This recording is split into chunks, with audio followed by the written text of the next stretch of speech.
வணக்கம் friends. TNPSC general சயின்ஸில் previous questions பார்க்கலாம். கீழ்காணும் எந்த விதியின் அடிப்படையில் குடியரசுத் தலைவர் மாநில அரசை கலைக்கும் அதிகாரம் பெற்றுள்ளார்? ஆன்சர் பார்த்தீங்கன்னா சட்டப்பிரிவு 356 படி குடியரசுத் தலைவர் மாநில அரசை கலைக்கும் அதிகாரத்தை பெற்றுள்ளார். சட்டப்பிரிவு 352 எதை பற்றி சொல்லுதுன்னா தேசிய நெருக்கடி நிலையை பற்றி குறிப்பிடுது. இதை அறிவிப்பவர் குடியரசுத் தலைவர். இதற்கான காரணம் பார்த்தீங்கன்னா போர், வெளிநாட்டினர் ஆக்கிரமிப்பு அல்லது ஆயுதம் ஏந்திய கிளர்ச்சி அல்லது உடனடி ஆபத்து அல்லது அச்சுறுத்தல் காரணமாக இந்த தேசிய நெருக்கடி நிலையானது அறிவிக்கப்படுகிறது. இதுவரை 3 முறை இந்தியாவில் தேசிய நெருக்கடி நிலை அறிவிக்கப்பட்டிருக்கு. 1962 இந்தியா சீனா போர் காரணமாக, 1971 இந்தியா பாகிஸ்தான் போர் காரணமாக, 1975 உள்நாட்டு தேசிய நெருக்கடி நிலையானது அறிவிக்கப்பட்டது. சட்டப்பிரிவு 356 மாநில நெருக்கடி நிலையை பற்றி குறிப்பிடுது. இதை அறிவிப்பவர் குடியரசுத் தலைவர். ஆளுநர் அறிக்கையின்படி மாநில நெருக்கடி நிலையை குடியரசுத் தலைவர் அறிவிக்கிறார். மாநிலத்தில் சட்டம் ஒழுங்கு சீர்குலையும் போது இந்த ஆளுநர் அறிக்கையை அறிக்கிறார். அதன்படி மாநில நெருக்கடி நிலையானது குடியரசுத் தலைவரால் அறிவிக்கப்படுகிறது. இது குடியரசுத் தலைவர் ஆட்சி எனப்படும்.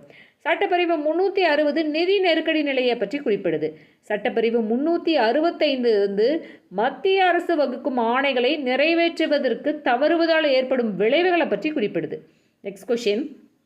இந்தியாவின் நாடாளுமன்ற கட்டடத்தை வடிவமைத்தவர்கள் யார்?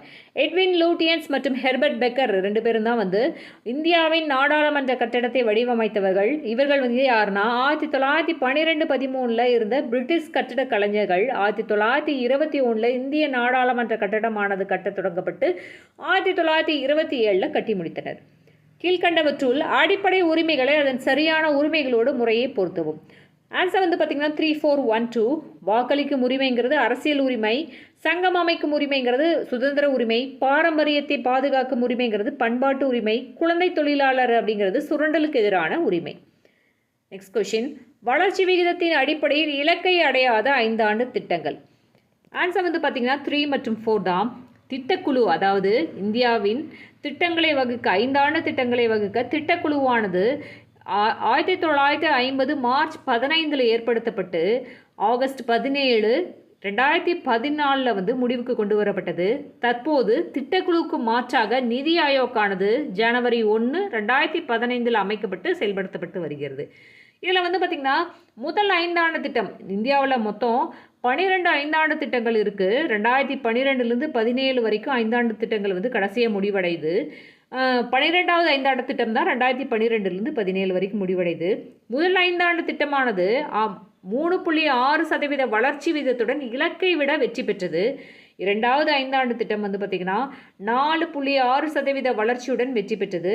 3வது 5 ஆண்டு திட்டம் 5.6% இலக்கை அடைய முடியாமல் தோல்வியுற்றது. இதற்கான காரணம் இந்தியா சீனா போர். 4வது 5 ஆண்டு திட்டம் அதோட இலக்கு 5.7%, ஆனால் எட்டிய வளர்ச்சி பார்த்திங்கன்னா 3.3% தோல்வி அடைந்தது. Next question. இந்திய அரசு முதல் தொழிற்கொள்கையை அறிவித்த ஆண்டு. ஆன்சர் பார்த்திங்கன்னா 6 ஏப்ரல் 1948 தான் இந்திய அரசு தன்னுடைய முதல் தொழிற்கொள்கையை அறிவித்தது. Thank you friends.